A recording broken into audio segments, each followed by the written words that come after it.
Bonjour à toutes et à tous, ma team Kiefer, j'espère que vous allez bien. Aujourd'hui pour cette nouvelle vidéo, on se retrouve pour résumer le match Le Havre-Monaco qui avait lieu pour le cadre de la Ligue 1.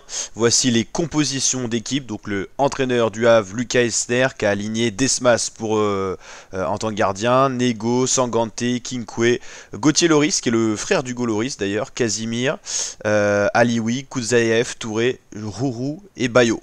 A noter que Hugo Loris était là pour supporter son frère, il était en tribune. Du côté monégasque, l'entraîneur Adi Hutter avec Cohn au gardien, Magassa Maripan et Singo pour une défense à 3, Jacob, Zakaria, Fofana, Diatta, Akliwish, Golovin et Ben Yedder en pointe, le capitaine monégasque. L'arbitre de la rencontre, Thomas Léonard. Donc on a eu à faire un premier match, enfin une première période, 15 premières minutes dominée par les Monégasques, avec le Havre qui ne voyait quasiment pas le ballon. Finalement les débats se sont un petit peu équilibrés, un match qui a été en première période assez équilibré des deux côtés. Les défenses ont dominé, d'où le score nul à la pause. Monaco a quand même eu la plus grosse occasion de la première période, mais ça n'a pas suffi pour mener au score. Ensuite dans la deuxième période ça a été un petit peu plus léger au niveau du rythme, c'était moins intense, ce qui a expliqué ce score nul toute la seconde période. Et ce qui s'est passé, c'est qu'on a eu 4 minutes de temps additionnel et à la 90 plus 4, un penalty a été sifflé en faveur de l'équipe du Havre. Et finalement, le penalty a été loupé, il a été tiré à la 90 plus 9, il y a eu pas mal de temps additionnel, le temps d'aller revoir le penalty à la vidéo et tout ça.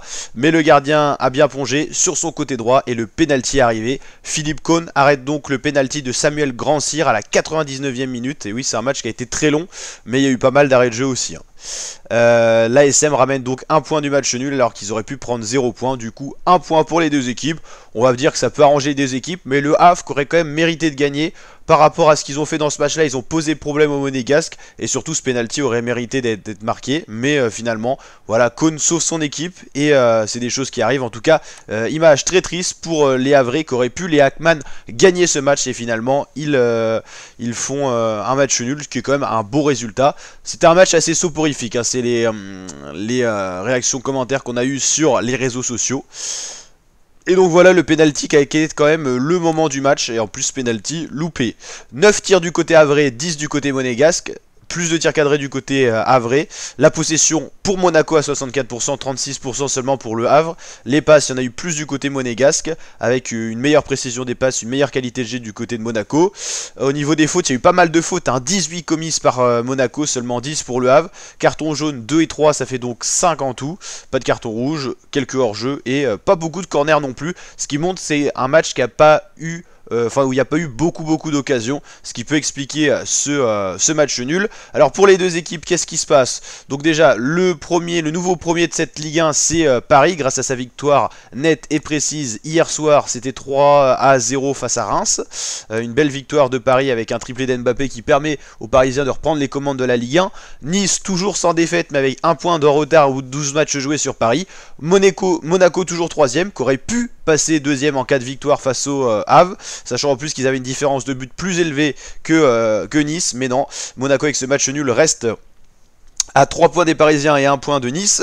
Reims qui a 20 points, Lille avec 19 points, Le Havre qui est 6ème, Le Havre qui vient de Ligue 2 et qui fait une très belle saison de Ligue 1, être 6ème c'est un beau top 10 et pour l'instant ils sont loin de la zone rouge. Eux leur objectif c'était déjà se maintenir et d'aller chercher le meilleur résultat possible dans cette saison.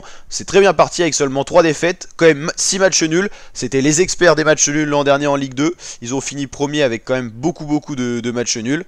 On va justement regarder un petit peu ça. Le Havre c'était seulement 3 défaites, mais quand même 15 matchs nuls et 20 gagnés. Et 75 points pris en une saison, mais 15 matchs nuls tout de même. Et ben on retrouve cette notion-là du côté du Havre, qui est l'équipe qui a fait le plus de matchs nuls dans cette Ligue 1 pour le moment. Et la saison ne fait que commencer. Brest, 7ème, mais ils ont un match de retard, donc ils peuvent encore doubler les Havrais, tout comme Nantes qui a un match de retard. Marseille qui a 2 matchs de retard également. Donc à voir, ça va beaucoup bouger ce classement, hein. Il y a des matchs à rattraper. Il y a OM qui a toujours pas été joué. Enfin OM-OL qui a toujours pas été joué, tout ça. Donc voilà, Le classement est pas forcément encore révélateur des tendances parce qu'il y a beaucoup de matchs de retard. En gros, le Havre pourrait sortir du top 10 rien qu'en attendant que les autres équipes jouent. Brest, Nantes peuvent doubler le Havre par exemple. Marseille aussi, avec 2 matchs de retard, ils peuvent aller à 19 points. Lens, ils peuvent, mais ouais, ils peuvent, c'est en cas de victoire aussi. Et à partir de Rennes, c'est plus trop possible. Ah si, 15 points. En fait, ouais, jusqu'à Strasbourg, ça peut repasser devant le Havre, hein. Donc voilà, il y a encore beaucoup de possibilités. Et Toulouse, Lorient, Metz, Clermont, Lyon, et des équipes toujours en difficulté dans cette queue de classement, avec surtout Lyon et Clermont qui n'ont toujours pas passé les 10 points. Lyon qui a toujours pas gagné de match, et Clermont qui plafonne à cette 17ème place pour l'instant. Mais 2 matchs de retard par rapport à certaines équipes pour Lyon et Clermont. Donc attention, il faut prendre tous ces facteurs-là en compte. Le Havre est 6ème, mais le Havre a des matchs d'avance. Donc c'est pour ça aussi qu'on a un aussi beau résultat du côté des Havrais, qui font tout de même une très belle saison, faut le dire, une victoire leur aurait permis justement d'assurer un petit peu ce top 10 plus clairement. Donc là voilà, c'était le classement de l'année dernière en Ligue 2. Et cette fois, il n'y a pas d'équipe ultra dominatrice en Ligue 2. Il y a beaucoup d'équipes à peu près au même niveau. C'est pour ça qu'on a ce classement-là. Et au niveau des équipes en difficulté, pour l'instant, c'est surtout Valenciennes, Quevilly et Dunkerque pour la Ligue 2. Voilà pour ce petit bilan, ce résumé de match. J'espère que ça vous a plu. Si c'est le cas, n'hésitez pas à liker la vidéo et à vous abonner. Et voici l'image du match. Un match qui n'a pas été passionnant, vous l'avez compris, mais qui a été rebondissant dans les toutes dernières minutes, à la 99e minute, notamment avec un penalty loupé. Allez, n'hésitez pas à liker, le petit pouce bleu, le petit commentaire, le petit abonnement, et je vous dis à très bientôt ma team pour de prochaines vidéos, notamment de la Ligue 1, de la Ligue 2, du football sur la chaîne YouTube, avec la trêve internationale qui arrive la semaine prochaine. On suivra tout ça sur la chaîne, donc n'hésitez pas à nous rejoindre la team.